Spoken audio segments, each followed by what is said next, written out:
لا شاری دوسلدۆرفی ئەڵمانیاوە ئێوارەتان باش من عەبدوڵڵام لەگەڵ هاوکارانم ئەم مژارانەمان بۆ دیاسپۆرای ئەم هەفتەیە ئامادە کردووە. بە هەواڵێکی خۆش بۆ کوردی دانیشتووی ئەڵمانیا دەست پێ دەکەین. حکوومەتی ئەڵمانیا دەیەوێت سنوورێک بۆ بەرزبوونەوەی کرێخانوو دابنێت و زۆرتر هاوکاری کەم دەرامەتەکان بکە. کەمێکی دیکە وردەکاریەکەی دەزانە. دوایەوە دەچینە بەلجیکا. حکوومەتی وڵاتە بە تەمای بڕیارێکی سەیرە سەبارەت بە کۆچبەرانی سەڵت. ڕێکخراوەکانی پاراستنی مافەکانی پەنابەران لەوە نیگەران و ڕەخنە لە برۆکسل دەگرن. ئەمشەو دەزانن بڕیارەکە چییە. اینجا دەچینە هۆڵەندا. ئەو کۆچبەرە کوردانی لە ئۆکرایناوە چوبوونە هۆڵەندا و بە شێوەیەکی ئۆتۆماتیکی مافی مانەوەیان پێدرا بوو دەبێ هۆڵەندا بەجێ بهێڵن. پاشەویش دەچینە مۆسکۆ. کتێبێکی نوێ بە ناوی کورد و دیاسپۆرا بڵاو بۆتەوە. دکتۆر دانەر ئەبووبەکر نووسەری کتێبەکەیە و ئەمشەو میوانمە. لە پاش رووسیا کەمێکدا دەگەڕین و دەچینە فینلەند. لەوێ هەفتەیەک نابێ فێستیڤالێکی سەرکەوتووی کوردستانی بەڕێوە چووە. وڵات نەهری باسی فێستیڤالەکە و دۆخی کوردی فینلەند لە پاش ئەندامبوونی ئەو وڵاتە لە ناتۆمان بۆ دەکات. پاشان دەچینە سەرەوەتر و لە نەرویج دێرین مەحموود میوانم دەبێت. ئەو خۆی بۆ هەڵبژاردننی شارەوانیەکان بەربژێر کردووە و بۆمان باز دەکا کە بۆچی پێویستە دەنگدەری ئەوێ دەنگی بدەنێ.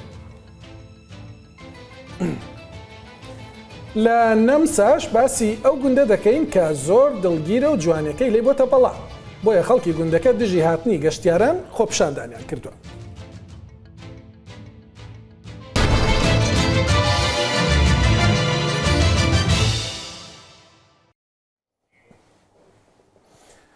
ئەوانەی لە ئەڵمانیا دەژین هەستیان پێکردووە کە بەم دوایانە کرەی خانوو، پارەی ئاو، کارەبا و پارەی خاشاکیش زیادی کردووە. ئەمە بە تایبەتی بۆ زۆر لەو کوردانی کە دەمێک نییە لێرن لە ئەڵمانیان و دەرامەتێکی زۆریان نییە کێشەی دروست کردووە. هەواڵە خۆشەکە ئەوەیە کە حکوومەتی ئەڵمانیا دەیەوێت سنوورێک بۆ ئەم گرانبوونە دابنێت ئەو یارمەتی کەم دەرامەتەکانیش بدە. ئاڵە شاڵی لە ئەم ڤیتیەیدا ڕوونتری دەکاتەوە.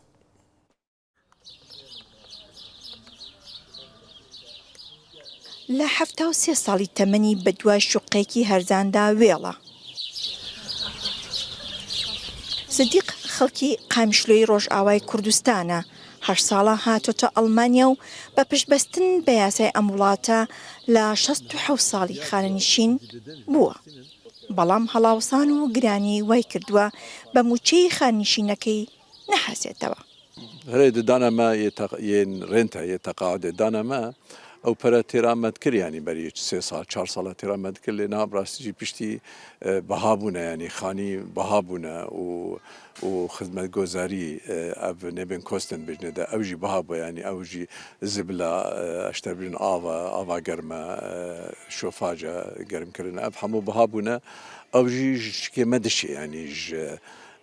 لازمیە مە دشێ ینی بەێ کرێ ئەمە مەسەرن بەرینها 500 بوو 505 ینی دوورە بوو 600 و یا نێبن کۆستن ئەوات بێژنێنێ خزمەت گۆزاری ئەوژی بەرینها 200 بوو 200 و تشتێک بوونها بووە 400 و تشتێک چێ بووە ئەڤێنها هەمووژی زەحمەتیکی ژمەرە دەکەیانی. بۆ بنەماڵی گەوری وەک سدیق جیالە گرانی کرێ بچووکی شوێنەکانیش کێشەیەکی بەرچاون. مەخابن مەخانیک مەزن نەدیت تشخۆرە ینی ئەز مەجبورم ئەز و پیرەکە خۆ و کچکێک مرە 4 زارۆکێ مندی هەنە هەر یەکل دەرەکێنە ینی ئەڤژی پرۆبلێمێکە لە ئەڵمانیا و خانیە مەزنینن مەلباتێن مەین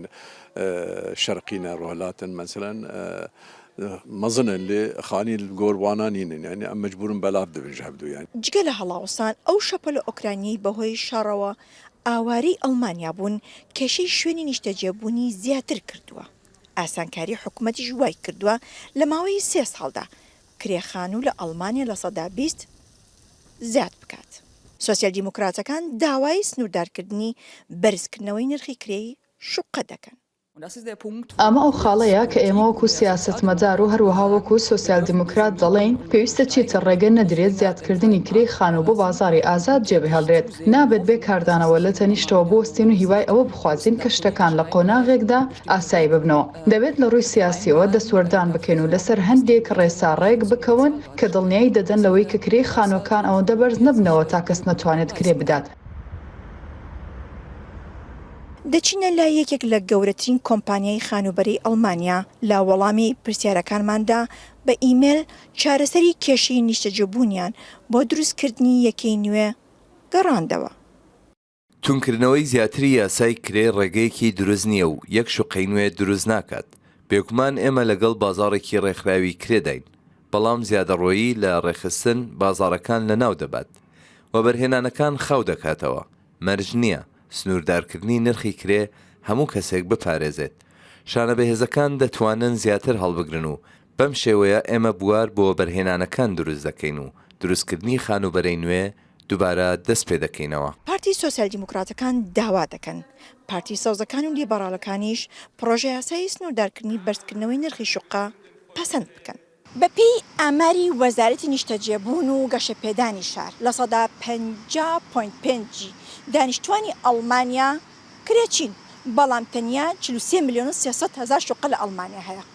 بۆیە پلانی ئەم کابینەی ئێستا ئەوە بوو کە ساڵانە 400,000 یەکەی نیشتەجێبوون دروست بکەن، بەڵام ساڵی رابرد تەنها 295,000 دروست کردووە. ئاڵاشاڵی ڕووجاو ئەڵمانیا. دەڕۆمە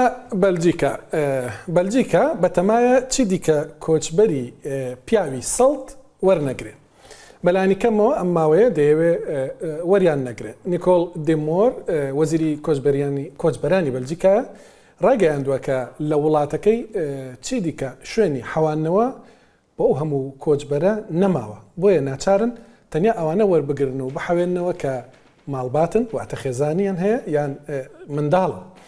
دوای قسەکانی وەزیرە لە نێوە و دەرەوەی بەلجیکا دەنگی ناڕزایەتی بەرز بۆتەوە. ئەنیستیتۆتی سیاسەتی کۆچبەری ئەوروپا دەڵێت ئەوە جیاکاریە بەرامبەر کۆچبەرانی پیاو کە بێگومان نە لە یاساکانی یەکێتی ئەوروپا و نە لە یاساکانی بەلجیکاشدا ڕێگە پێدراو نییە. هانە بەیرنس کە بەڕێوەبەری ئەنیستیتۆکەیە پێی وایە یاساکان ڕێگە بەوە دەدەن کە لە دۆخی وەکو ئێستادا کە گوشاری زۆر هەیە لە سەر کەمپەکانی کۆچبەری کوالەتی خزمەت گوزاری لە کەمپەکاندا بهێنرێنە خوارەوە، بەڵام ڕێگە بە جیاکاری نادەن. بەپێی بە دوواداچوێنەکانی دیاسپۆرە دەرکەوتووە کە نزیکەی 70% لەسەر ئاستی یەکێتی ئەوروپا داوای مافی مانەوە دەکەن پیاوانی سەڵتن.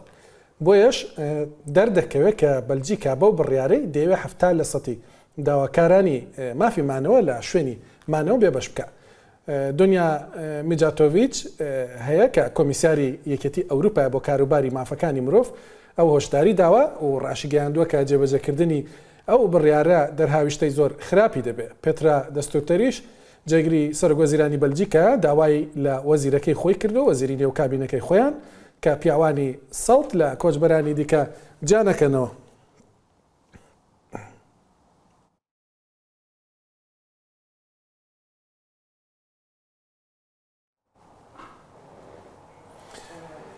دەڕۆینە تەنیشت بەلجیکا. ئەوانەی کە لە کاتی شەڕی ئوکراینە لە وڵاتە ژیاون لە ئوکراینە و دواتر پەنایان بۆ یەکێتی ئەوروپا هێناوە وەکو هاوڵاتیانی ئۆکرانی مامەڵیان لەگەڵ کراوە بە شێوەیەکی ئۆتۆماتیکی مافی مانەوەیان دەدرایە. زۆر کوردی ڕۆژاوای کوردستان هەبوون و بەشێک لە کوردی باشوور و بەشەکانی دیکەش سوودیان لەو بڕیارە بینی بوو. بەڵام لە ڕۆژی دووشەمەی داهاتووەوە هۆڵەندا مافی مانەوە لەو کوردانە و هەموو ئەو ناوکرانیانی دیکەش وەردەگرێتەوە کە لەگەڵ ئۆکراینەکان هاتوونێتە هۆڵەندا. بۆیە بۆ هۆیەوە داتاکان پیشانی دەدەن کە نزیکەی 2900 کەس بژارەی ئەوەیان دەخرێتە بەردەم لە دووشەمەوە کە یان هۆڵەندا بەجێ بێڵن یان وەک هەر کۆچبەرێکی دیکە داوای مافی پەنابەری بکەن. دوای ئەو داواکاریە دەبێت بۆ ماوەیەکی درێژ ئەو کۆچبەرانە چاوەڕوان بن بۆی دۆسەکانیان یەکلایی بکرێتەوە. ئەریک فاندەر درۆخ وەزیری کۆچبەری هۆڵەندایە ئەو پێی وایە کە ئەو کۆچبەرانە دەتوانن بگەڕنەوە وڵاتەکانی خۆیان کە هیچ کێشیان نییە، تەنیا ئەوانە دەتوانن بمێنەوە کە وەکو وەزیرە هۆڵندەکە باسی دەکات ئەوانەی کە هەز دەکەن مەترسی لەسەر ژیانیان هەیە و پێویستە داوای مافی پەنابەری بکەن.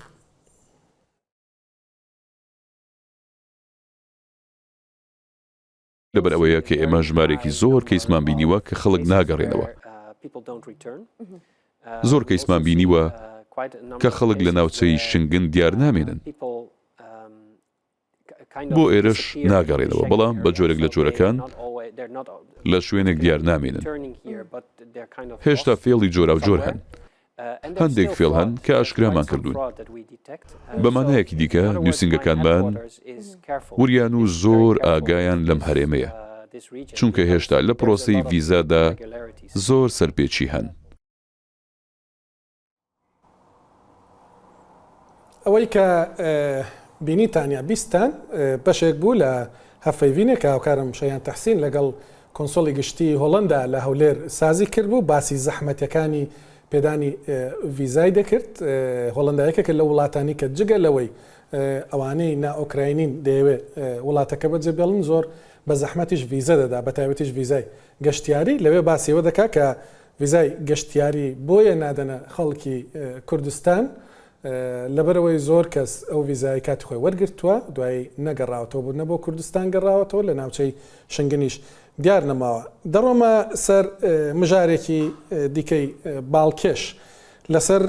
دیاسپۆرای کوردی لە ماوەی ڕابردوودا جار هەندێک توێژینەوەی زانستی کراون، بەڵام زۆر نین. بەڵام لەم ڕۆژانەدا دکتۆر دانەر ئەبوبەکر کتێبێکی بە ناوی کورد و دیاسپۆرا بڵاو کردەوە کە بە شێوەیەکی زانستی وێنەیەکی گەورەترمان سەبارەت بە دیاسپۆرای کوردی پیشان دەدات. دکتۆر دانەر لە مۆسکۆوە لەگەڵمە، بە سوپاسەوە کتێبەکەت بۆ ناردم، بەشێکی گرنگیم خوێندەوە ئەم هەفتەیە. ئەوەی کە بۆ من سەرنجڕاکێش بوو ئەوەیە کە لە نێو کتێبەکەتدا دەڵێ ئێستا دیاسپۆرای کوردی لە قۆناغی ڕێخستندا و دەکرێت لە ئایندەدا وەکو جوو ئەرمەنیەکان بەهێز بن، بەڵام جارێ هەندێک هەنگاوی ماوە. دەتوانی دکتۆر دانەر پێم بڵێ چەندی ماوە و گەیشتوینەتە کوێ دیاسپۆرای کوردی گەیشتۆتە کوێ ئێستا؟ کاکم ئێوارەتان باش، ئێوارەی بینەرانی ڕوودا و لە ناوەی کوردستان و لە دیاسپۆرا باش. لەبەرەوە پرسیارە زۆر گرینگە هەمان کاتدا دیاردەی دیاسپۆرا و پرۆسەی دیاسپۆرا خۆی بچنەوەیەکی سیاسی و ئابووری و بازرگانی گرینگە ئەوڕۆ دەمەوێت بە شێوەیەکی تر وەڵامی ئەو پرسیارە بدەمەوە. کاتێک تاکی هەر وڵاتێک لە نیشتیمانی پێدا ژیان بەڕێ دەکەن، هەموو ئۆتاکانە لە دەوریە کۆ دەبنەوە، گروپ و کۆمەڵە پێک دێنن. دواتر کە ماوەیەک دەخانن لەو کۆمەلگا دەدەمێنەوە، دەیانەوێت لە سوارچێوەی ڕێکخرا و کۆمەڵەی کۆمەڵایەتی کولتوری پەرە بە کاری خۆیان بدەن، دواتر ئەوانە هەڵدەستن بۆی پێناسی کولتور و دابوونەرێتی خۆیان بکەن و ببینە بەشێک لە هێزی نەرم. لە ڕاستیدا هێزی نەرم زۆر شت لە خۆ دەگرێت، بەڵام دەمەوێت ئەوە ڕوونکەمەوە کە هێزی نەرم ئەوڕۆ لە چوارچێوەی قانونی نێودەوڵەتی ڕێگا پێدراوە و ئەوە بەشێک نییە لە دەستێوەردان لە سیاسەتی ناخۆی ئەو دەوڵەتانە. لەبەرەوەی پرسی دیاسپۆرا پرسێکی هەستیارە و بۆ ئێمە کوردیش دووجار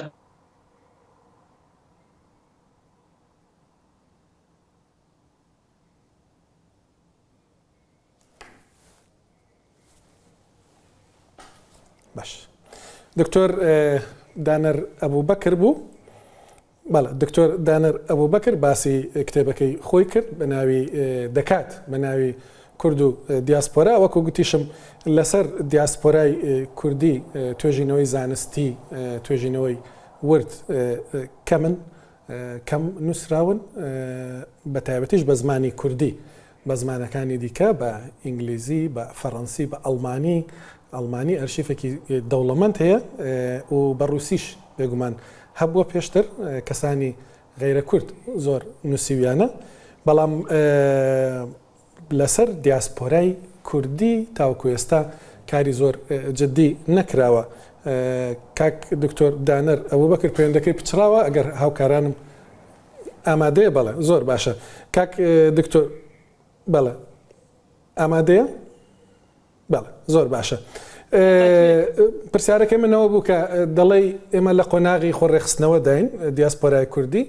هێشتا وەکو جوو ئەرمەنیمان لێ نەهاتووە باسی ئەوەت کرد کە قۆناغەکە چییە دیاسپۆرا سۆفت پاوەرە ئێستا دەمەوێت باسی مەسلەیەکی دیکە بکەم مەسلەی کوردی سۆڤێتی جاران لە کتێبەکەی تۆ داوەکو کۆنترین دیاسپۆرای کوردی دەیان ناسێنی دەڵێ ئەوان کۆنترین دیاسپۆران دوای ئەوان کوردی وڵاتانی ڕۆژاوا دێن کاریگەری کوردی سۆڤێت ئێستا سۆڤێتی جاران لەسەر بڕیاری سیاسی وڵاتانی کە تێدا دەژین چییە کاریگەریان هەیە؟ بەڵێ من لە پەرتوگەی خۆمدا بزەبێت باسی ئەوم کردووە کە کوردانی سۆڤێت یەکێکن لە دێرینتری دیاسپۆراکانی کوردان نێژووی پێدابوونی کوردانی سۆڤێت ناو دیاسپۆرای کوردی دەگرێتەوە پەسەکانی 16 بگرێت لەوانەیە کۆنتریش بێت بەس منە و ماوەیەم دیاری کردووە کاریگەریان وەکتم لە ڕووی هێزی نەرمەوە چونکە ئەمە دەبێت بە شێوەیەکی وە ئەو بابەتە جێنین کە کاریگەری سیاسی نیە بەڵکو کاریگەریکە کولتوریە کاریگەری زانستیە ئەوە بە هێزێکی نەرم ناسێنراوە و هیچ نییە لە قانونی نێودەوڵەتی یا قانونی ئەو وڵاتانە بەڵێ هەبووە بۆ نمونە ئەگەر سەیری مێژووی سیاسی رووسیا بکەین دەزانین کە زۆر ڕێز لە مانەوەی کورد و ئەو پسپۆر و کەسایەتی زانستی و ڕووناکبیرانە گیراوە کە لە وڵاتەدا بوون ئەگەر سەیری مێژووی سۆڤێت بکەین کە رووسیا ئەوڕۆ میراثگیریەتی لە ماوەکانی ڕابردوو نزیک 6-7 ساڵ پێش رادیۆی یێریڤان هەبوو بە گازێتی ڕیا تازە هەبوو ئەوانە دەورێکی زۆر کاریگەریان هەبووە وەکو هێزێکی نەرم لە ناو کورداداوە ئێستا ئێمە دەبینین زۆر زار نازانم ئێواگەدارن یاخودنا کۆڕ و کۆبوونەوەی سیاسی لە ئاسی باڵا دەکرێت لە نێوان سەرکردایەتی سیاسی کورد و وڵاتانە هەمیشە سەرەتا بۆ دەست پێ دەکرێت کە پارێکی زۆر کورد لە وڵاتی ئێمە دەژین یاخود ژیاون تەنانەت زۆر کەسایەتی بەناوبانگ و کوردەکان لەگەڵ خۆیان دێنن و دەشڵێن نایشارنەوە کە بۆ ئێمە زۆر گرینگە ڕای کورد لە وڵاتەدا لە هەمان کاتدا ئێمە لە سەردەمی شەڕی داعش و ئاوارە و کۆزبەت زۆر ئەو نەهامەتانی تر کە بەسەر هەرێمی کوردستاندا لە ماوەی ڕابردوودا ئەم وڵاتانەی کە کوردیان دارێژی بەتابەتی کوردانی سۆڤێت هاوکار بوون وە سەردەمی پرۆسەی مێژووی ڕفراندۆمی کوردستان ئێمە هەڵوێستی ئەو وڵاتانەمان بینی بەتایبەتی رووسیا کە جەستی جەنابی سەرۆ دەڵێ هەڵوەستێکی مەردانە بوو سەبارەت بۆ پرسیە بۆیە بەدڵنیاییەوە ئەوانە وەکو تاکی ئەو وڵاتانی کە تێدا دەژین چونکە کوردانی سۆڤێت دابەشی چەند کۆمارێکی پێشووتری سۆڤێت بوون لەوانە رووسیایە ئازەربایجانە هەروە بێتەوە ئەرمینیایە جۆرجیایە چەند وڵاتی ترە کە کورد لە وڵاتانژی ئەوانە کەم تا زۆر کاریگەریان هەیە و لە زۆر لە وڵاتانە بەتایبەتی لە رووسیا و لە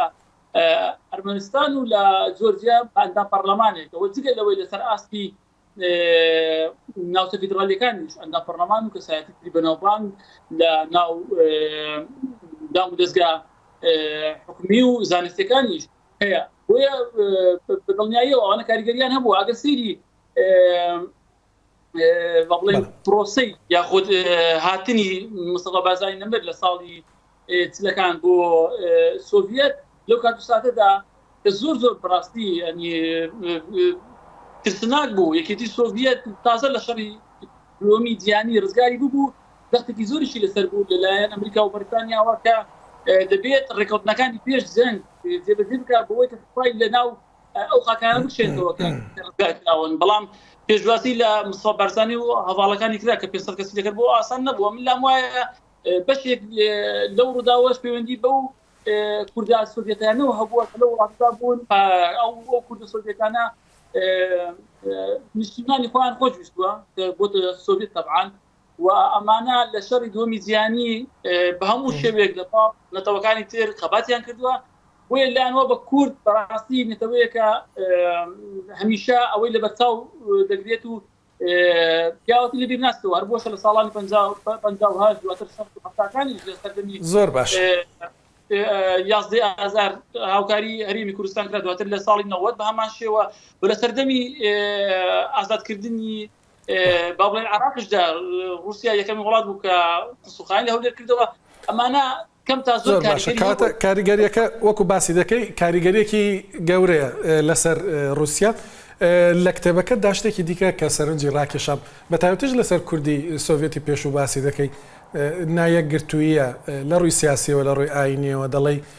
کوردی ئێزیدی و کوردی مسلمان بۆ نمونە دەبیندرێن کە تاڕادێک لێک جیاوازن دیاسپۆرای یا تەجروبەی دیکەی هی دیاسپۆرای میلەتانی دیکە چۆن توانیویانە ئەمە چارەسەر بکەن ئەم نایەکگرتوویە لە دیاسپۆرادا چارەسەر بکەن وەڵا ئەوە پرسێکی زۆر زۆر گرنگە ئەوە پێویستی بە توێژینەوەی زانستی و بە کار و پرۆگرامی کەسانی پسپۆر هەیە ئەوە لە پرۆگرامیشی ئەوەدا من لەوانەیە نەتوانم وەکو پێویست ڕوونی کەمەوە بەڵام من بەگەشمدا ئاماژەم پێکردووە لام وایە دەبێت پرسە نەتەوەیە پرسە گرنگەکان بخرێنە پرۆگرامی خوێندن پرۆگرامی تەکردایەتی سیاسی کورد حکوومەت تەنانەت بۆ ئەوەی ئەو کێشانە چارەسەر بکرێت لام وایە دەبێت پێش هەموو تاگ و شار بکرێتەوە و لە هەمان کاتدا زەخت لە بازرگان و لە کەسایەتی بەناوبانگەکانی ناوکاری زانستی بکرێت کار لەسەر ئەو بابەتە بکەن چونکە بەڕاستی ئەوان کاریگەرترن لەلایەنەکانی تر بازرگانەکان دەتوانن سەرمادارە گەورەکان دەتوانن قەناعات بە ئەتاکی کورد بهێنن کە دەبێت ئێمە زیاتر خزمەتی نیشتیمان بکەین بەڵام کاتێک کە بازرگانی سەرمادارێک ئینتیمای بۆ نیشتیمان نەبێت تاکتی تریش بە هەمان شێوە هەوڵی خۆ دەوڵەمەندکردن و ئیشکردن دات و فرتەگریەکەی لەبیر دەچێتەوە ئێستا ئێمە بۆ باسی هین دەکەین باسی درەنگکەوتنی دیاسپۆرای کوردی دەکەین لە ئەوروپا بەدابێتی لەبەرەوەی گەلی کورد بە کۆمەڵێک معانات و مشکلەدا تێپەڕیوە هەموو ئەوەی کە لە وڵات و نیشتیمانی خۆی ژیاوە هەموو ئەو کاتەشی کە پێدا ڕۆشتووە گەیشتۆتە وڵاتانی ئەوروپا ئەوەندە ناخۆشی بینیوە دواتر لە وڵاتەدا ئەوەی تاوەکو نزیکەی 10 ساڵ ئیقامە وەردەگرێت و پاسەپۆرت وەردەگرێت و ئەوانە پرسەگرنگەکەی لەبیر بردوێتەوە دوای ئەوە ژیانی خۆش دەبێت ئەو زەلەوانەیە بێنێتەوەی خۆی بێتەوە باش لە کۆڵینەوەکەتدا لە توێژینەوە زانستی کە کردوتە یەکێک لەو شتانەی کە وەکو ڕاستپاردە دەیخێر و ئەوەیە دەڵێ پێویستە لە کوردستان دامەزراوەی دەوڵەتی هەبنی حکوومەت هەبێ کە وەکو دەڵە دیاسپۆرا ڕێک بخات و پشتیوانی دیاسپۆرا بکات زۆر جار کە ئەمە باز دەکرێت لە کوردستان دەگوترێ فەرمانگەی پەیوەندیەکانی دەرەوە هەیە نوێنەرانی حکوومەت لە وڵاتان هەن لەلای ئێوەش لە مۆسکۆش بە هەمان شێوە دەڵێن چ پێویست دەکات دامەزراوەیەکی دیکە هەبێ تۆ بۆچی پێت وایە ئەوەی کە هەیە بەس نییە لە کتێبەکەتە بەڵێ خۆشبەختانە ئەوڕۆ ئێمە دەزانین و ئاگدارین کە لە بارگای بارزانی بەشێکراوەتەوە تایبەت بە دیاسپۆرا ئەوە کارێکی زۆر پیرۆز و مێژوویە لە هەمان کات من لام وایە ئەو بەشە دەتوانێت یعنی بە شێوەیەکی گشتی لەگەڵ هەموو کورد خۆتانزانن بەڕاستی تۆزێک هەستیارە بۆ هەرێمی کوردستان هەرێمی کوردستان بەرپرسە لە تاچی کوردستانی ینی بە هەموو نەتەوە بە هەموو ئاینزەکان کە لە کوردستاندا هەیە بەڵام کاتێک کوردێکی پارسەکانی تر یا وڵاتانی تر هانا بۆ هەرێمی کوردستان دێنێت کوردستان حەز دەکات ئارەزوویەتی خزمەتی بکات بەڵام لەمان کاتی لە ڕووی قانونی دەوڵەتی دەبێت تۆزێک بە حەزەرەوە کار لەگەڵ بکات ئێستا وەکوتم خۆشبەختانە ئەو دامەزراوەیە کاری باشی دەکات بەڵام وەکو نووسیمە بەڵێ من لام وایە دەبێت لەناو حکوومەت هەرێمی کوردستاندا پێشێکی گرنگ بۆ دیاسپۆرای کوردستانی جابدرێت و ژمارەیەکی زۆر زۆر خەڵکی تریش کە کورد نین لە دیاسپۆرا دەژین لە هەمان کاتدا لەوانەیە نوێنەراتەکانی حکوومەت هەرێمی کوردستان دەدەرەوە وەکو پێویست وەکو باشە نەتوانن ئەوەندە خزمەتی دیاسپۆرا بکەن لەبەرچی لەبەرەوەی یەک نوێنەراتەکان بە شێوازی تر تۆمارکراون هەم کاروباری نوێنەراتەکان ئەوەندە زۆرە فەرمانبەر ئەو وڵاتانی کە پێیان دراوە ئەوەندە نییە کە بتوانن هەموو کێشەکانی دیاسپۆرا چارەسەر بکەن کێشەی دیاسپۆرا فراوانە گەورەیە بۆیە ئەگەر بێت و خۆدەشکرێت لە ناو نوێنەراتەکاندا ینی دەست دەبێت لە دەستوردا ئەوە چارەسەر بکرێت یاخوددا پرۆژەی لە فەرمانگەی پێوەندیەکانی دەرەوە هەیە و پاڵکراوە ئەو بابەتە جێ بکرێتەوە کە دەبێت بەشێکی گرنگ لە ناو نوێنەراتەکاندا بکرێتەوە تایبەت بە دیاسپۆرای کوردستانی و یاسا و قانونی بۆدام درێت لە هەمان کاتدا پلان و بەرنامەشی بۆدام درێت خزمەتی کوردستانیان و دیاسپۆرا بکەن لە دەرەوە زۆر باشە ئەوەی کە بیاوێ کتێبەکەتی دەست بکەوێ ئێستا کوردی دیاسپۆرا ڕەنگە یەکێک لە کێشەکانی ئەو بێ بڵەو کتێبم چۆن دەستکەوێت و لە کوردستانیش چۆن کتێبەکەتیان دەستکەوێت بەڵێ ئەو کتێبە لەلایەن چاپخانەی وەزارەتی ڕۆشنبیریەوە لە چاپ دراوە لێرەوە ئەو دەرفەتە دەقۆزمەوە سوپاسیان دەکەم بە شێوەیەکی زۆر جوان و ڕێکوپێک دەتوانن پەیوەندی بە چاپخانەی وەزارەتی ڕۆشنبیری بکەن دیارە ئەوان پێشنگایشیان هەیە کتێبەکانی خۆیان تێدا عرض دەکەن لەوێ دەتوانن ئەو کتێبە بەدەست بێنن لە هەمان کاتدا ئەو کتێبە بۆ داهاتوو لە پێشنگای کتێب لە سلێمانی هەروە بێتەوە لە ئەڵمانی لە فرانکفورت نمایش دەکرێت و هەر کەسێکی جێگە لەو شوێنە نەیتوانی بەدەست بێنێت توانن لە ڕێگای پێوە پەیوەندی بە ڕوودا بکە من چەندانەیەک بۆ پێشکەش بە ڕوودا دەکەم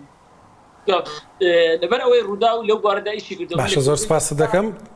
سەرچاوە سوودم لە ڕوودا و بینیوە بە تایبەتی لە ریپۆرتاژەکانی کە لەسەر دیاسپۆرای کوردی لە وڵاتانی عەرەبی لە ئوردن و لە لوبنان کردوێتی هەروە بەرنامەی بەڕێزشتان ئەوە زۆر گرنگە دەستخۆشتان لێ دەکەم.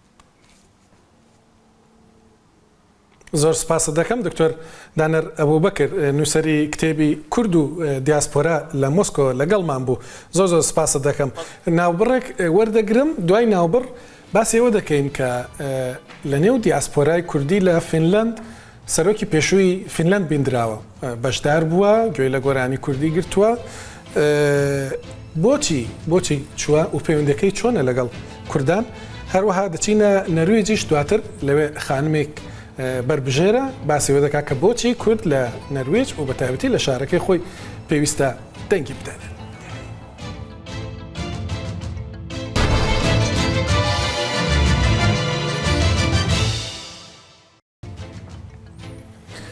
ڕۆژانی ڕابردوو فستیڤاڵی کوردستان لە فینلەند بەڕێوە چوو لە دوای ئەندامبوونی فینلەند لە ناتۆ بۆ ئێمە لە دوورەوە وامان دەبینی کە کوردی ئەوێ زۆر بێدەنگ بوون بەڵام ئەو فستیڤاڵە بێدەنگەکەی شکات وڵات نەهری لە بەڕێوەبەرانی فستیڤاڵەکە لە فینلەندەوە لەگەڵمە کاک وڵات لە نێو ئەو ڤیددیوانەی کە هاوکارانم ئێستا لەسەر شاشەش پیشانی دەدەن سەرۆکی پێشووی فینلەند دەبیندرێت کە بەشدارە و بەشداری لە فستیڤاڵەکەدا کردووە چۆن بوو هات بوو پەیوەندێکی پێشتر هەبوو لەگەڵی و بەڕاستی دۆستی کووردە و خانمە؟ ئێوەتەن باش بەڵێ بەڕێز پەریا هەڵۆنێن هەرکوماری پێشووی فینلەند ئێستاتێکی دیارە وڵاتەیە و دۆستی کووردە مێژوویەکی دوور و درێژمان هەیە لە پەیوەندی لەگەڵ بەڕێز پەریا هەڵۆنێن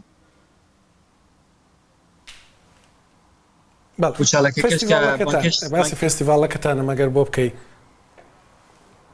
فستیڤاڵی کوردستان لە فینلاند کە دەبێتە 16مین فستیڤاڵی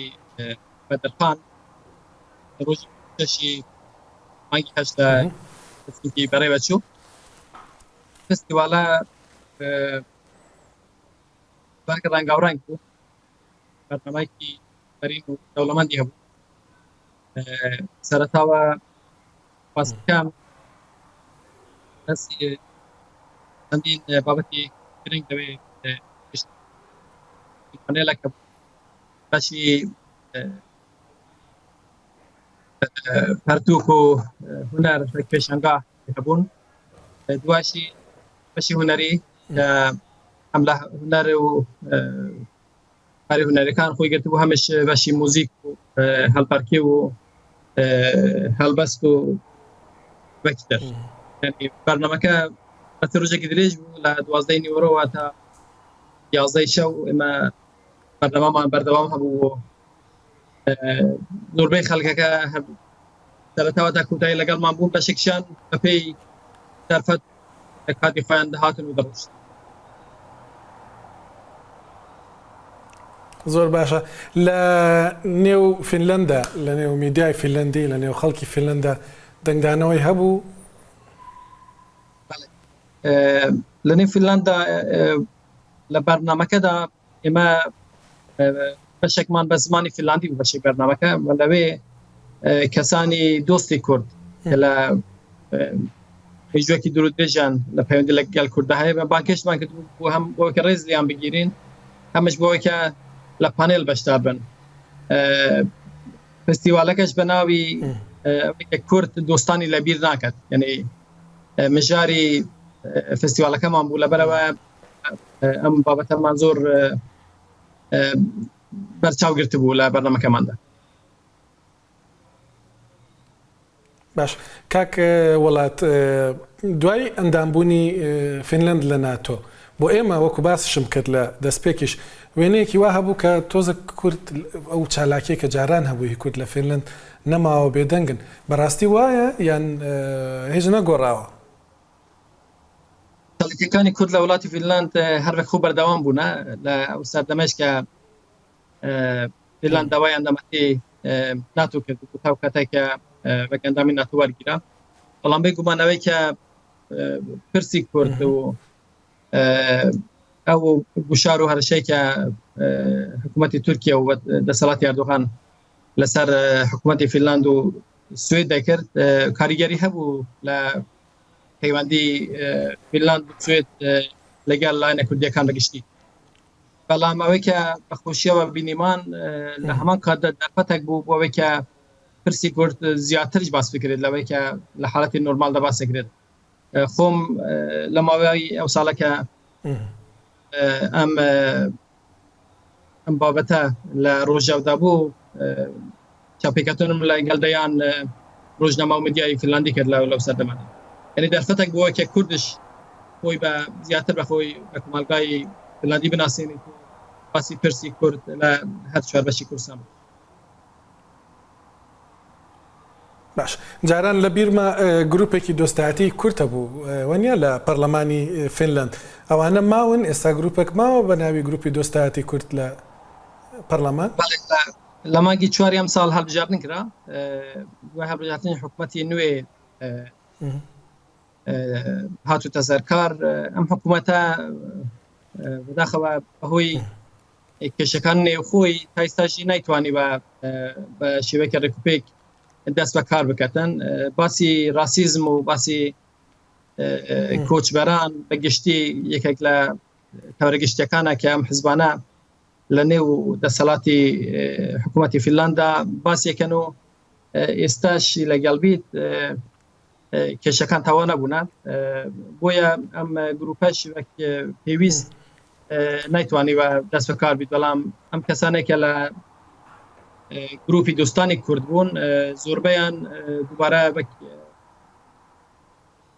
ئەندام پەرلەمان هەڵبژێردراون و بێگومان پەیوەندیەکان هەر بەداوامن لەگەڵیان باشە ئەگەر بگەڕینەوە بۆ فێستیڤالەکەتان دووشت یەکەمیان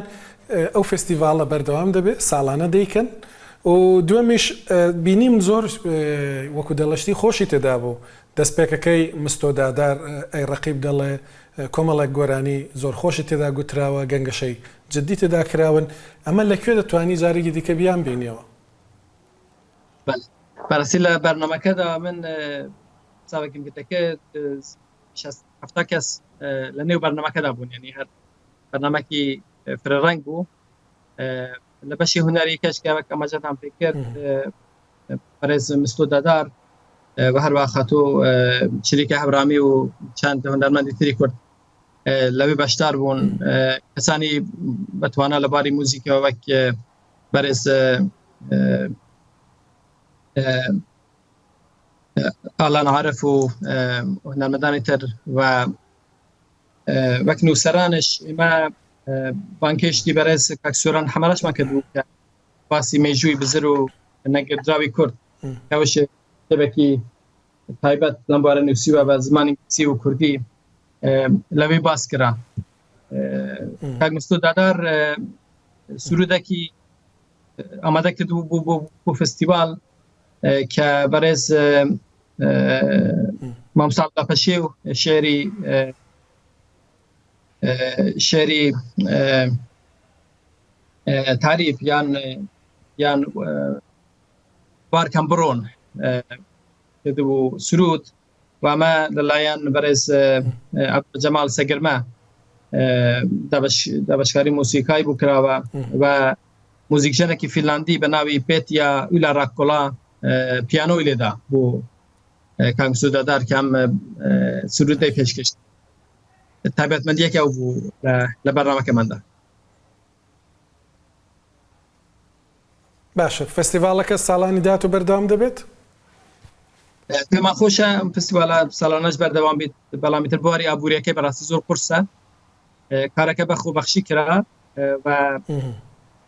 داهاتێکی تایبەتی نەبوو کە کارەکە بەردەوام بیت بەڵام ئێمە بگومان هەوڵدا دەبین کە لا داهاتووداشی کاری وا و کاری باشترشمان هەبیت. زۆر باشە سپاست دەکەم کاک وڵات نەهری هیوادارم ساڵی داهاتوش دیسان لە دیاسپۆرا باسی فستیڤاڵی کوردستانی لە فینلند بکەین. سپاست دەکەم کە لە فینلندەوە لەگەڵم بووی. دەمێ بچمە نەرویج بەڵام لەو نێوەندادا سەرنجتان بۆ هەواڵێکی خۆش و جیاواز ڕادەکێشم. هاڵشتات هەیە یەکێکە لە ناوچە جوانەکانی نەمسا. هەرچەندە نەمسا شوێنی جوانی زۆرە بەڵام خەڵکی هاڵشتات کێشەیەکی سەیریان بۆ دروست بووە. ئەوی شەوەیە کە بەهۆی جوانی گوندەکەیانەوە گەشتیاری زۆر ڕووی تێدەکەن و وێنەی تدا دەگرن. هیوادارم هاوکارانم دیمەنەکان پیشان بدەن بۆی خۆشتان ببینن کە هاڵشتات چۆنە و ڕەنگە گەشتیاری دیاسپۆرانشینی کورد زۆر ڕویان تێکرد بێستا کە باسی دەکەم بزانن باسی چی دەکەم. خەڵکەکە بە جۆرێک بێزار بوون لە هاتنی گەشتیار دەڵێن ژیانیان تاڵ بووە بۆیە دەستیان بە پرۆتست کردووە. لە دیمەنەکانیشدا دەیبینن خەڵک وێنە دەگرن و لەوێ هەوڵیان داوە بەدار دیوارێک دروست بکەن بربەستێک دروست بکەن بۆی چیتر خەڵک نەتوانێت دیمەنە جوانەکە ببینێ و وێنەی لێ بگرێ. هۆیەکەش ئەوەیە کە دانیشتوانی گوندەکە هاڵشتات 800 کەسن بەڵام وەخۆیان باز دەکەن ڕۆژانە 10,000 کەس وەکو گەشتیار ڕویان تێدەکات.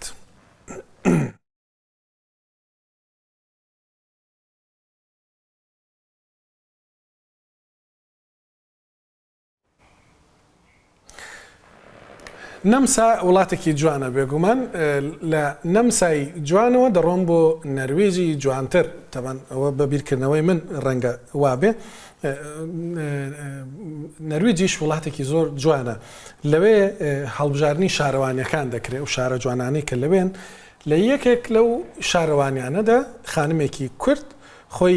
بربژێر کردووە بۆ هەڵبژارنی شارەوانیەکان. خانم دێرین مەحموود لەگەڵما کە لەسەر لیستی سوسیال دموکراتەکان لە شارەوانی نۆدرە فلۆ هیوادارم ناوەکەی ڕاست بڵم قسەمان بۆ دەکات. دێرین خان پێویست بە چەند دەنگە بۆی دەربچیت لە شارەوانەکەی خۆتان؟ ئەم کاتەوە باش زۆر سپاسمانەکەم بۆ پشتیوانیتان و سپۆرتکردنی ئێمە کە وەکو کوردێک لە نەرویجەوە لە تاراوگەوە کارەکەین و کارەکانمان دیار بێ. بەتەکید ئەم ساڵ انتخاباتێکە هەڵبژاردنە بەش شارەوانیەکان و لە هەمان کاتا مقاتعەکانین کە دوو بەشن لە دوای پەرلەمانەوە کە تەواو ئەبێ دوای 2 ساڵ بە هەمان شێوە شارەوانەکان دەست بە هەڵبژاردن ئەکەن کە نەرویج خۆی پێکهاتۆ لە 356 شارەوانی لەسەر هەر شارەوان لەگەڵ ئەمەشا لە 11 بۆ 15 مقاتعە پێک هاتوین.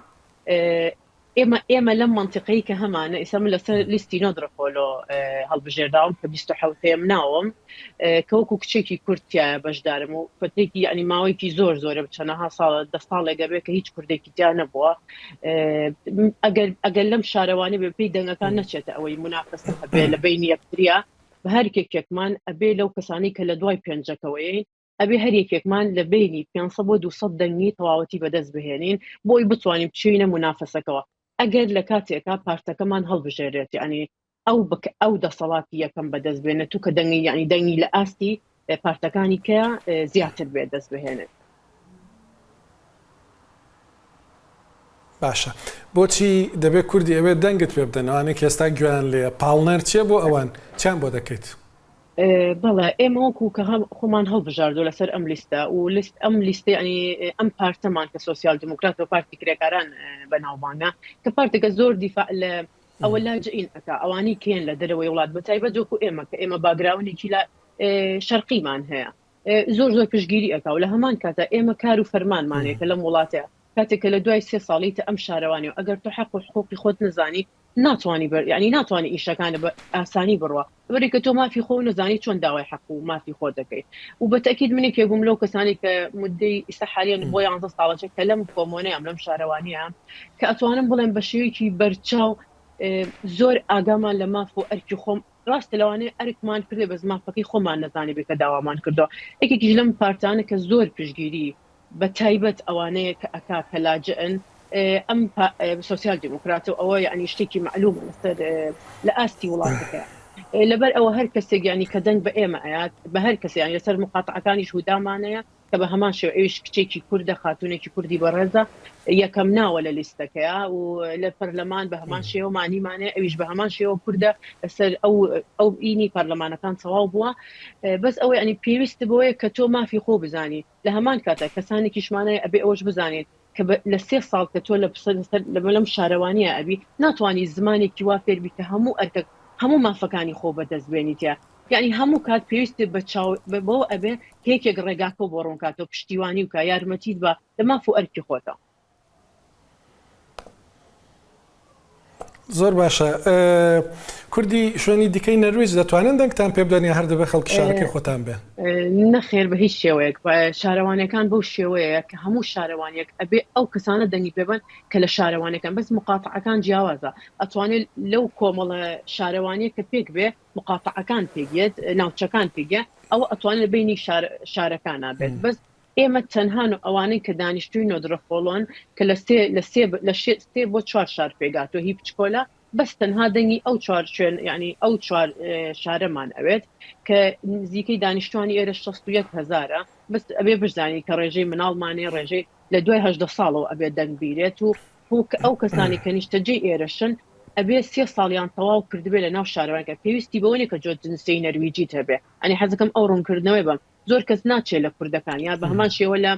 لەوانی کە لە دەروەی وڵاتاتون لە عەرەبەکان لەوانی کە ناچن دەنگ بن وا ئەزان هەبوو ئەنی بەس تەنها بۆ ئەو کەسانەیە کە جنسەی نەرویجیان پێیە نەخێر ئەمە شارەوانەکان بەس تەنها ئەوانە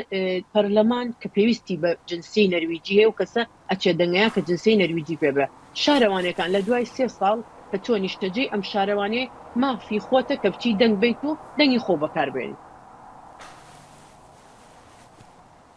زۆر باشە خانم دێرین مەحموود وەکو گوتم بربژێرە لەسەر لیستی سۆسیال دموکراتەکان لە شارەوانی نۆدرەفۆلۆ وەکو گوێم لەبوو هیوادارم ناوەکە تەواو بڵم ئەگەر لەوێن لەو شارەن دەنگی بدەنێ دەنگ بدەن بە خانم دێرین مەحموود هیمەتێکی بۆ بکەن زۆر سپاست دەکەم کە لە نەرویجەوە لەگەڵم بووی سپاس بۆ ئەوەش کە لە ماڵەوە لەگەڵم بوون هێڵی گەرمی دیاسپۆرا لەسەر شاشەیە بیرتان نەچێ پێشنیارتان هەبوو ڕەخنەتان هەبوو شتێک پێویستە بگۆڕدرێژ پێویستە میوانێک بێ لێرە ئامادە بێ پێویستە ئێمە بڕۆین ببینە میوانی کەسێک ئاگدارمان بکەنەوە تا هەفتەی داهاتووش بێ بەڵا بن.